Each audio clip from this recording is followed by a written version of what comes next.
Good morning everyone, welcome to the online class of Target Defence Academy. बेटा सुबह सुबह की टॉप करंट अफेयर्स लेके आज फिर हम आपके सामने हाजिर हैं और चलिए शुरू करते हैं आज की टॉप करंट अफेयर्स के बारे में, है ना।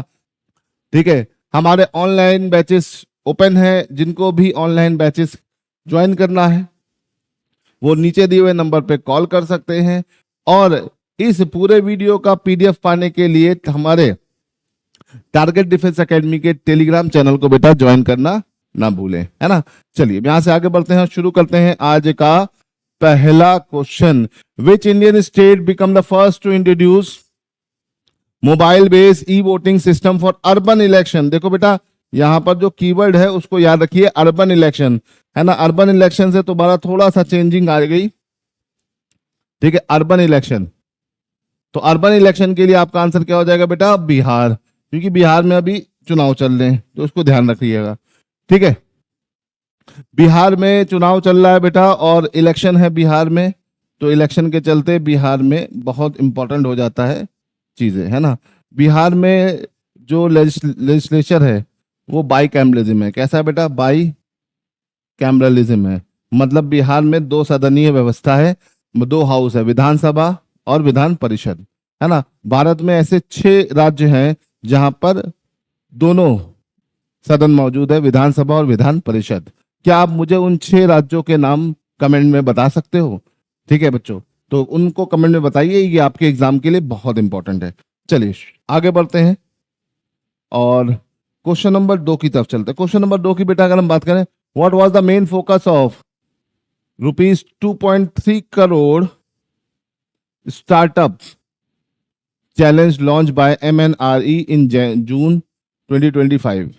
तो भैया जो स्टार्टअप हुआ है अभी MNRE के द्वारा 2.3 करोड़ का, उसका मेन फोकस क्या है ना? इलेक्ट्रिक व्हीकल, है ना। Electric vehicle innovation, rooftop solar and distributed renewable energy technology, smart city development, hydrogen fuel research. तो बेटा इसका मेन मोटिव क्या है? इसका मेन मोटिव है rooftop solar and distributed renewable energy. तो इसे याद रखिएगा बी। इसका आंसर क्या है बेटा? बी याद रखिएगा, बहुत इंपॉर्टेंट है। चलो आगे बढ़ते हैं क्वेश्चन नंबर 3 की तरफ। What is the name of new Vande Bharat train flag off by PM Modi on June 2025? तो बेटा वो शुरू की Patna Gorakhpur Express, sorry Pataliputra Gorakhpur Express, sorry, है ना। पाटलिपुत्र गोरखपुर एक्सप्रेस जो है ये अभी रिसेंटली लॉन्च की है। वंदे भारत भारत की सबसे फास्टेस्ट ट्रेन है जो 2019 में स्टार्ट हुई थी, है ना। इसका मेन टारगेट है 500 से 800 किलोमीटर की दूरी, है ना बेटा। ये 10 घंटे के अंदर कवर करने का, 10 घंटे के अंदर कवर करने का इसका मेन मोटिव है ना। तो जितनी भी वंदे भारत चलती है वो इसी बेस पर चलती है। ये one of the fastest train of India है, ठीक है। चलो आगे चलें। According to WMO the state of climate in Asia 2024 report, which coastal region is experiencing faster sea level rise than the global average? तो भैया भारत का जो कोस्ट है ना, एक ईस्टर्न कोस्ट है, एक वेस्टर्न कोस्ट है, तो इनमें से सी लेवल कहां पर ज्यादा तेजी से राइज कर रहा है? देखो भारत के 2 कोस्ट है, एक आपका ये वेस्टर्न कोस्ट है बेटा और ये तुम्हारा ईस्टर्न कोस्ट है। तो WMO की जो रिपोर्ट आई है उसके अनुसार किस कोस्ट का सी लेवल, एवरेज सी लेवल से ज्यादा तेजी से बढ़ रहा है? सी लेवल राइज करने का मतलब ये क्लाइमेट चेंज हो रहा है, ग्लेशियर मेल्ट कर रहे हैं, सी लेवल राइज कर रहा है, जो कि एक बहुत चिंता का विषय है ना। तो भैया यहां पर अगर हम बात करें तो यहां पर बोथ, दोनों का ही बढ़ रहा है ना। तो याद रखिएगा दोनों का एवरेज से ऊपर है सी लेवल, है ना। ग्लेशियर मेल्ट करेंगे तो सी लेवल राइज करेगा, तो ये पानी की दिक्कतें पैदा होना चालू हो जाएंगी। चलिए आगे बढ़ते हैं अगले क्वेश्चन की तरफ। What was the theme of international Olympic day 2025 celebrated on 23 जून? बेटा हर साल 23 जून को हम इंटरनेशनल ओलंपिक डे या वर्ल्ड ओलंपिक डे मनाते हैं और इस बार की इसकी थीम है लेट्स मूव, है ना। क्या है इस बार की थीम बेटा? लेट्स मूव, जो कि इस बार की थीम है, जो कि काफी इंपॉर्टेंट है, इसे ध्यान रखिएगा। चलिए यहां से आगे बढ़ते हैं। क्वेश्चन नंबर 6 अच्छा क्वेश्चन है, पेपर में पूछा जा सकता है, ठीक है। और इसकी रिलेवेंस बहुत ज्यादा है आपके एग्जाम के लिए, है ना। Which country launch operation midnight hammer? तो भैया किसने लॉन्च किया? यूएस ने। किसके ऊपर लॉन्च किया बेटा? ईरान के ऊपर। इसे ध्यान रखिएगा, है ना, तो इसे ध्यान रखिएगा। ठीक, यूएस ने आधी रात में न्यूक्लियर एरियाज, 3 न्यूक्लियर एरियाज उड़ा दिए, किसके? ईरान के, जो कि काफी ज्यादा न्यूज में रहा। तो मिडनाइट हैमर याद रखिएगा। इसके जवाब में ईरान ने गल्फ ऑफ हॉर्मुज भी बंद कर दी, और साथ ही साथ ओमान और इराक में जो यूएस के मिलिट्री बेस थे उसको भी उड़ा दिया। तो यहां पर अगर देखा जाए तो ये एक तरह से काफी लंबा टेंशन क्रिएट हो चुका है, और जिससे हमारे को बहुत दिक्कत होने सकती है। चलिए, question number 7, what is the name of digital platform being developed by RBI to combat digital payment frauds? तो भैया जितने भी डिजिटल फ्रॉड्स होते हैं उनको कॉम्बैट करने के लिए आरबीआई ने, ठीक है, एक ऐसा प्लेटफॉर्म किया है जिससे आपके इस तरह के फ्रॉड रुक सकते हैं। तो उसका नाम पूछा जा रहा है, तो बेटा उसका नाम क्या है? डिजी से पे secure digital payment intelligent platform, तो बेटा इसका नाम है DPIP। ठीक है, इसे याद रखिएगा। भारत पे शील्ड, ये सब तो आपके अलग चीजें होती हैं। तो आरबीआई ने एक डिजिटल प्लेटफॉर्म डेवलप किया है डिजिटल पेमेंट फ्रॉड्स को रोकने के लिए। ठीक है, चलिए आगे बढ़ते हैं। बहुत पीछे वाला क्वेश्चन बहुत अच्छा था।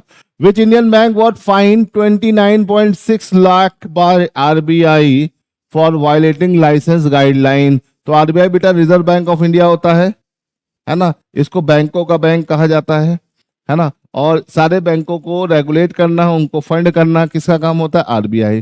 तो भैया अभी हाल में आरबीआई ने फाइन लगा दिया, किसके ऊपर लगा दिया? यही पूछा जा रहा है। 29.6 लाख का लगाया लाइसेंस गाइडलाइन को ना मानने के लिए। तो किसके पे लगाया बेटा? FeNO bank. कौन सा बैंक है? FeNO payment bank. तो इसे याद रखिएगा, ठीक है।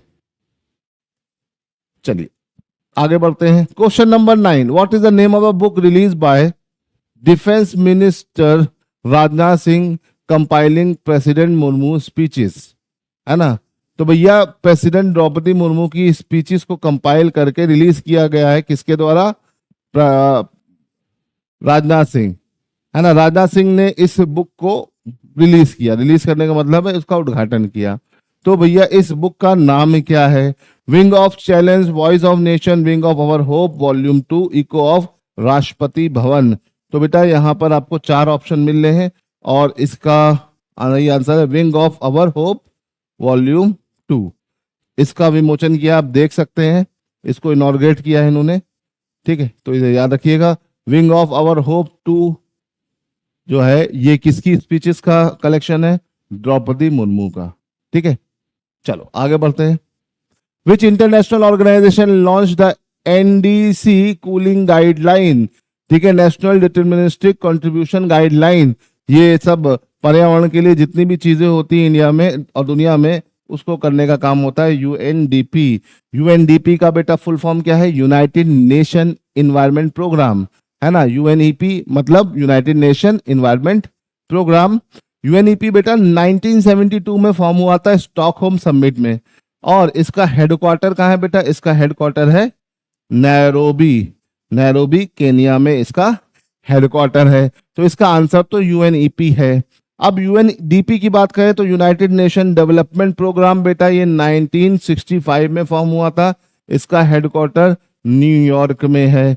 कहां पे बेटा? न्यूयॉर्क में है। WHO का फुल फॉर्म है वर्ल्ड हेल्थ ऑर्गेनाइजेशन बेटा 1948 में ये फॉर्म हुआ था, इसे याद रखिएगा। और इसका हेडक्वार्टर बेटा कहाँ है? जिनीवा स्विट्जरलैंड में है। ठीक है, एनर्जी तो इंटरनेशनल एनर्जी एसोसिएशन जो है बेटा ये आपका 1996 में फॉर्म हुआ था। इसका हेडक्वार्टर बेटा पेरिस में है।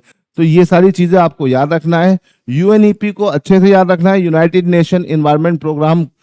स्टॉकहोम समिट हुई थी, ठीक है, और इस स्टॉकहोम समिट के चलते इसको शुरू किया गया था। किसको? UNEP को बनाया गया था। इसका मुख्य कार्य क्या था कि इन्वायरमेंट से रिलेटेड जितने भी प्रोग्राम है इसी के द्वारा चलाए जाएंगे पूरी दुनिया में। ठीक है, तो UNEP को तो याद रखिएगा, बहुत इंपॉर्टेंट है।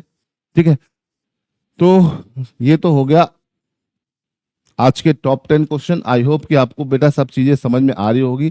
कोशिश करिए कि इसके क्वेश्चंस को प्रैक्टिस करिए। अब आपके एग्जाम में ज्यादा दिन नहीं बचा है, चाहे वो एनडीए का एग्जाम हो चाहे सीडीएस का एग्जाम हो, आपको अच्छे से करंट अफेयर्स को पढ़ना है। और करंट अफेयर्स को अच्छे से पढ़ने के लिए आपको प्रैक्टिस खूब करनी है ना। तो पीडीएफ इसका हम आपको दे ही रहे हैं। प्रैक्टिस करने के लिए आप हमारे टेलीग्राम चैनल को बेटा ज्वाइन कर सकते हो। वहां पर करंट अफेयर की भी क्विज पड़ी है पिछले महीनों की, है ना, पिछले मंथ्स की।